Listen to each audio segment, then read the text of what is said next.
I desensitized myself to it. I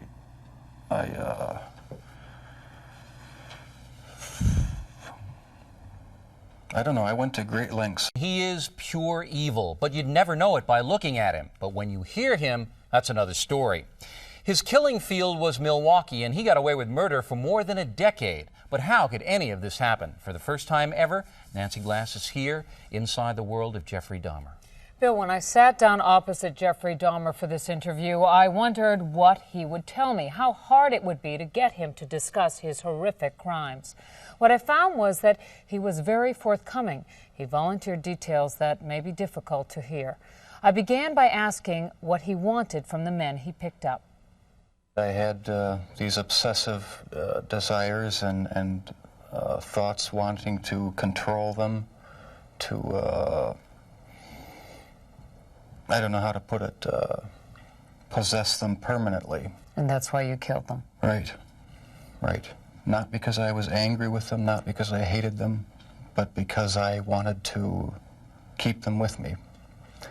And as my obsession grew, I was saving body parts such as skulls and skeletons. Jeffrey Dahmer is recalling his monstrous past.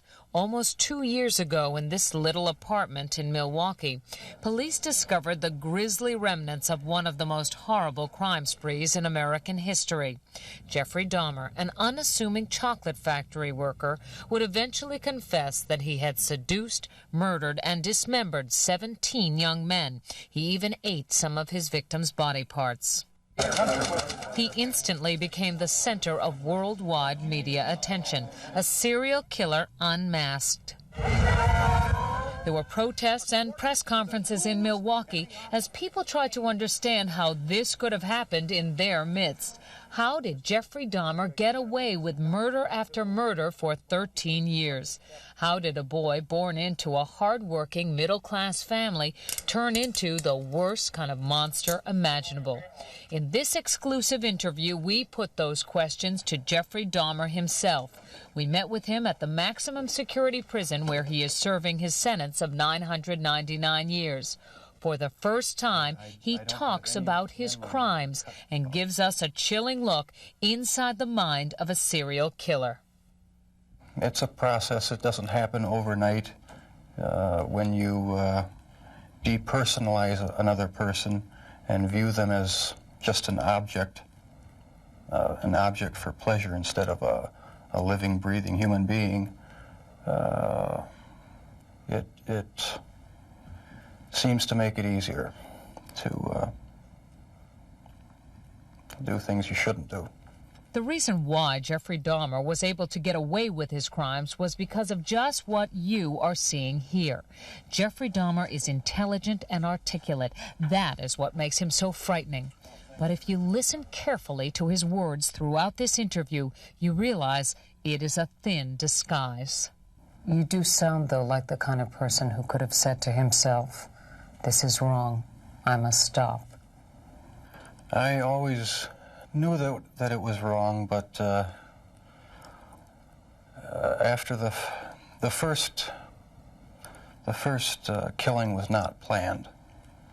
I was coming back from the shopping mall back in '78. I had fantasies about picking up a hitchhiker and taking him back to the house and having complete control and dominance over him. The hitchhiker's name was Stephen Hicks. He was just 18. Jeffrey Dahmer took him to his parents' house.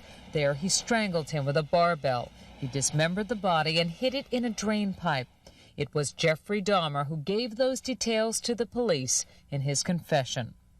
No one had a clue as to what was happening for over a decade.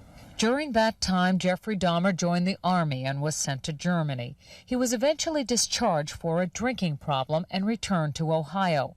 9 years after Stephen Hicks' murder, the killing began again. What happened to you in the 9 years in between that you were able to stop, that you were able to control yourself? It just wasn't an opportunity to fully express what I wanted to do. There was just not the physical opportunity to do it then. And I started, when I moved to Milwaukee in '81, I started reading pornography, going to the bookstores. Eventually that led to frequenting the gay bars. And then one time I brought this young man back to the hotel room, the Ambassador Hotel. Was just planning on drugging him and spending the night with him. Had no intention of hurting him. When I woke up in the morning, he had a broken rib here, was heavily bruised. Apparently I had beaten him to death with my fists. And you have no memory of it? I have no memory of it. But that's what started the whole spree all over again. Dahmer says he snuck the corpse of his victim, Stephen Toomey, out of his hotel room in a suitcase. Then he took it to his grandmother's house, where he cut up the body and put it in plastic garbage bags. When you killed these men, afterwards, were you repulsed? Were you upset? No, at the time, it was almost addictive. It was almost a surge of energy. I wouldn't have to worry about any of their needs or anything. I just had complete control of the situation. But Jeffrey Dahmer was out of control. The urge to kill had overpowered him. As police later learned, he wasn't satisfied with his victim's death. He wanted more. Why did you photograph them? It was my way of remembering their appearance, their physical beauty. I also wanted to keep if I couldn't keep them there with me whole, at least I felt that I could keep their skeletons. And I even went so far as planning on setting up an altar with the 10 different skulls and skeletons. And what was the purpose of the altar going to be? As a sort of memorial. A point where I could, I don't know, it's so bizarre and strange, it's hard to describe. A place where I could collect my thoughts and feed my obsession. When the bodies were still in your apartment, there was no time when you would see them and say, this is grotesque, what have I done? There were times, but the compulsive obsession with doing what I was doing overpowered any feelings of revulsion. This man with a quiet, almost shy demeanor became a master manipulator who was able to lure strangers he met at gay bars to his apartment. He was even able to con the police into returning a 14-year-old boy to him after neighbors called 911 upset that the child was in the street naked and bleeding. Dahmer convinced the police that he and the boy were simply having a lover's quarrel. It's an intoxicated boyfriend of another boyfriend. Well, how old was this child? He wasn't a child, he was an adult. After the police left, Jeffrey Dahmer murdered that boy, Conorak synthesomphone. This man says he had a near-fatal encounter with Jeffrey Dahmer. He wanted to take some picture of my back. He hit me with a rubber hammer on my neck. He was lucky to escape because by then the killing had become almost routine. Before you went out to pick up a man, was there any kind of ritual you went through?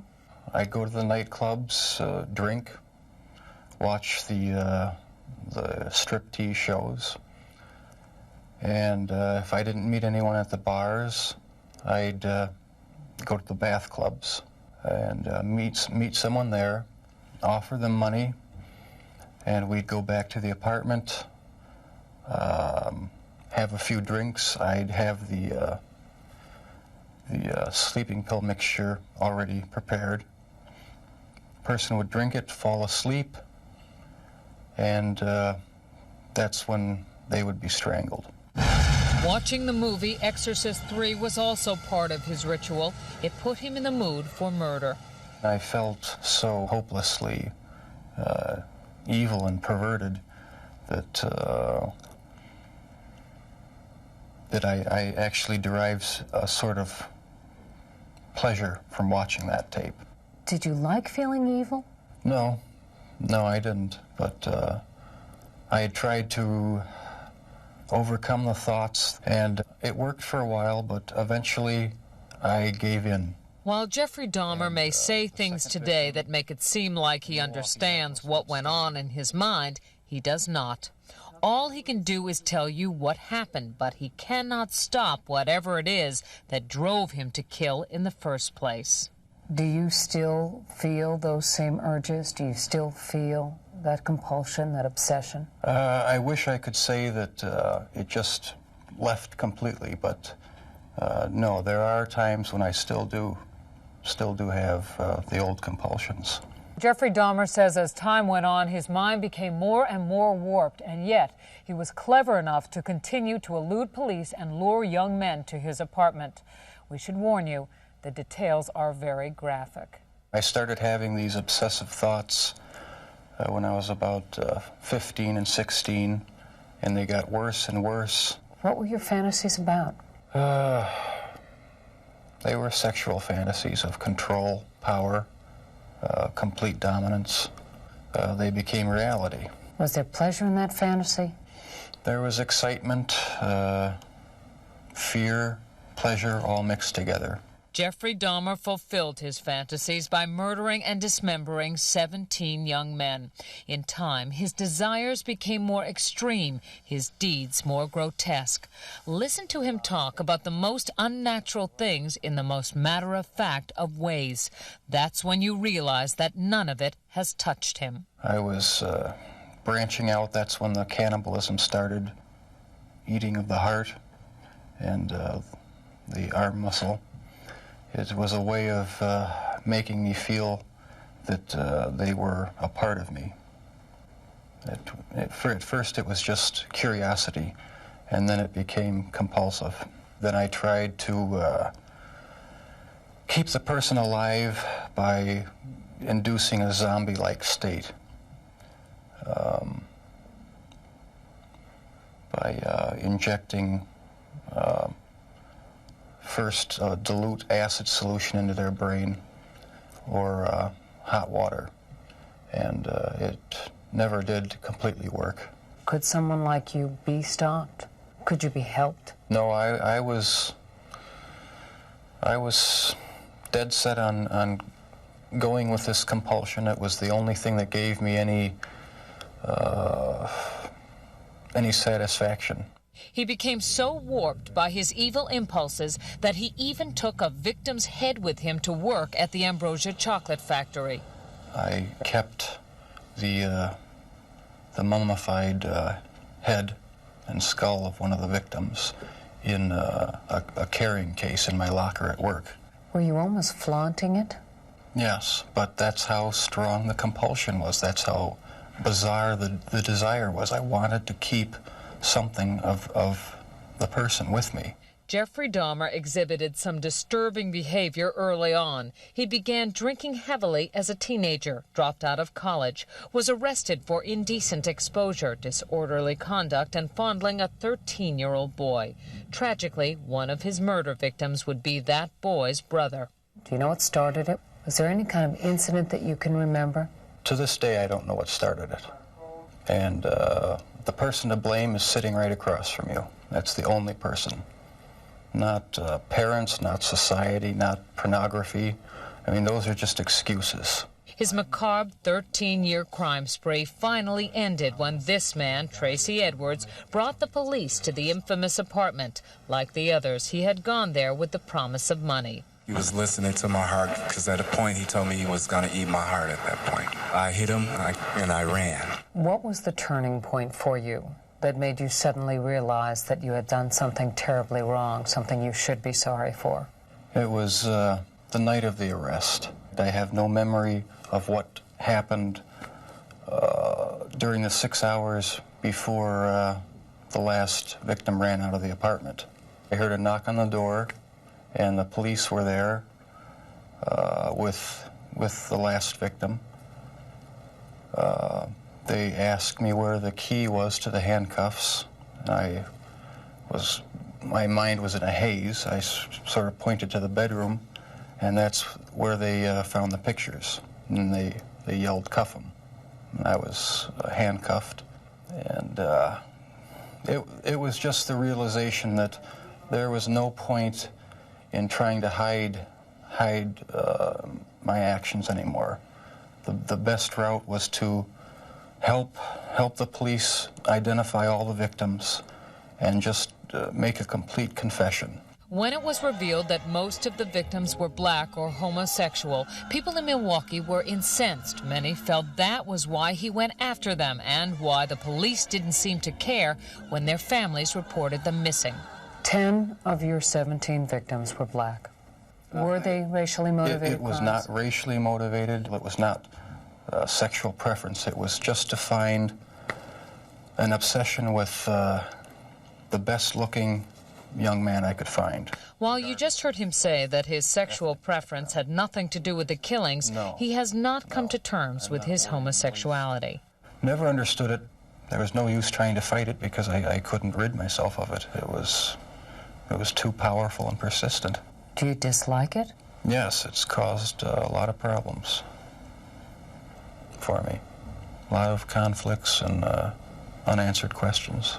The conflicts remain with him, and so do his compulsions. But in prison, he finally cannot act on his savage desires.